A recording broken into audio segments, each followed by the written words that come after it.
उसी सीक्वेंस में अगला क्वेश्चन अगर उठाएं, बी पार्ट क्वेश्चन का, इसमें वही find electrostatic force experienced by point charge Q not. 16Q 9Q, ये सेपरेशन 4A है, ये सेपरेशन कुछ 3A है, ठीक है। ये आपको गिवन है। आपको इस क्वेश्चन में सॉल्व करना है और आपको आंसर बताना है कि इस पॉइंट चार्ज पे नेट फोर्स कितना होगा, net force on Q not, ठीक है। तो प्रोसीजर क्या होता है दोबारा मैं बताता हूँ, दोबारा बार बार बोलूँगा, उसी बात को समझना है कि सबसे पहले चीटा बन के बैठ जाओ इस पे। अब बैठ के देखो चारों तरफ कितने चार्जेस हैं, तो देखो इस पे बैठ, जिस पे निकालना उस पे बैठो, देखो तो 2 चार्ज है, 1 2, तो इसके साथ 2 पेयर बनेंगे, बनाओ। ये लाइन ज्वाइन करना होता है, 2 काम तो जरूर कर दिया करो। लाइन ज्वाइन किया सर तुरंत, एक ये इससे लाइन ज्वाइन किया, 2 लाइन बन गए। दोनों की वजह से एक एक की वजह से फोर्स लिखो। इसकी वजह से देखो, इसकी वजह से फोर्स कितना होगा, रिपल्सिव होगा, इस पे इधर लगेगा, तो इस पे दिखाने की जरूरत नहीं है क्योंकि अपने को यही पूछा है बस। तो ये फोर्स कितना आएगा, Q नॉट 16Q अपॉन 16, यानी फोर्स आया Q नॉट Q। इसकी वजह से नीचे आएगा, वो आ जाएगा Q not 9Q/9, Q not Q। अब भाइयों आप सब मुझे बताओ, क्या इस पॉइंट चार्ज को ध्यान से देखो Q नॉट को, तो Q नॉट पे एक फोर्स यही लग रहा है F, एक फोर्स इधर भी लग रहा है F, Q not, Q not लग रहा है। वेक्टर पढ़े हो आप लोग, जानते हो दोनों इक्वल वेक्टर हैं, तो दोनों के बीच का एंगल 90 है, तो रिजल्टेंट 20 से जाता है। रिजल्टेंट फॉर्मूला होता है 2F cos θ/2, थीटा 90 डिग्री है पूरा दोनों के बीच का, तो यानी रिजल्टेंट फोर्स हो जाएगा 2F cos 45 डिग्री, यानी रिजल्टेंट हो जाएगा F√2। F की वैल्यू अपने को पता है, तो आंसर क्या हो जाएगा, आंसर हो जाएगा Q नॉट√2।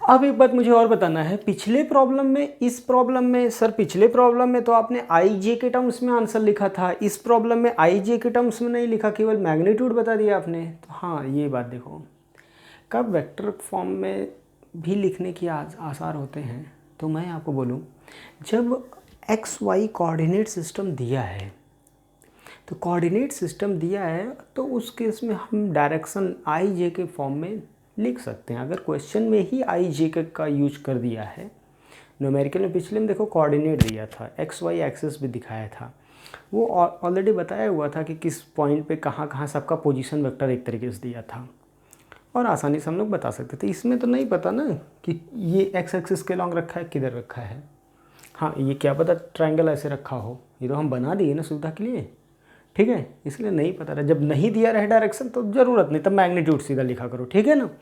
और ये 45 डिग्री पे, कल के दिन कोई पूछे तो बता सकते हो ये दोनों लाइन के बीच 45 डिग्री पे रिजल्टेंट होगा, यहाँ तक बता सकते हैं, बस ये नहीं बता सकते कि IJ क्या है, ठीक है। आगे चलते हैं।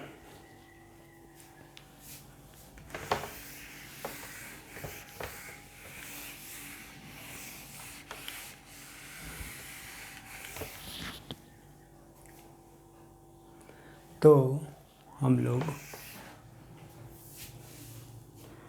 आगे की बात करते हैं। क्वेश्चन नंबर यहाँ तक हो गया, एक और प्रैक्टिस करते हैं चलो।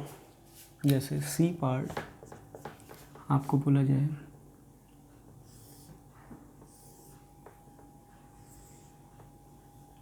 यहाँ पे चार्ज Q है, यहाँ पे चार्ज Q है, यहाँ पे पॉइंट चार्ज Q नॉट है रखा, ये सेपरेशन A है, ये एंगल 60 डिग्री, ये एंगल 60 डिग्री।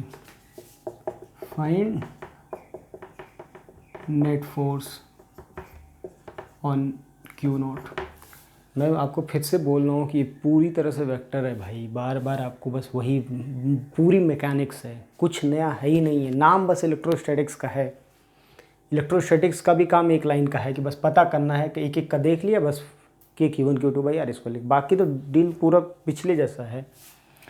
देखो सॉल्यूशन फिर से, किस पे आपको बताना है, कहाँ पे बैठना पड़ेगा बताओ बताओ। चीटा बन के इस पे बैठ गया, इस चीटे पे बैठ के देखो दो चार्जेस दिख रहे हैं Q और Q, इसकी वजह से लाइन ज्वाइन करो, याद आ रहा है सबको, इसको भी लाइन ज्वाइन करो, ऑलरेडी ज्वाइंड है लाइन। इसकी वजह से इस पे फोर्स इधर लगेगा, इसकी वजह से इस पे फोर्स इधर लगेगा।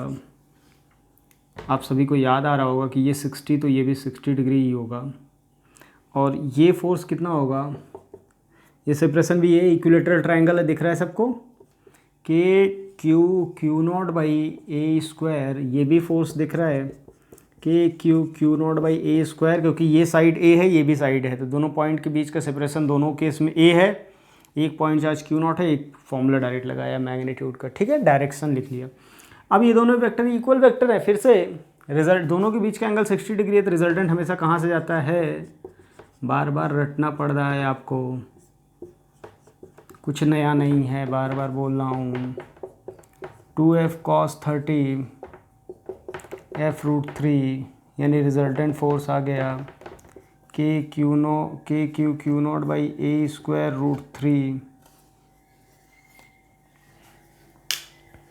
कोई कष्ट है ही नहीं है, ठीक, चलते हैं।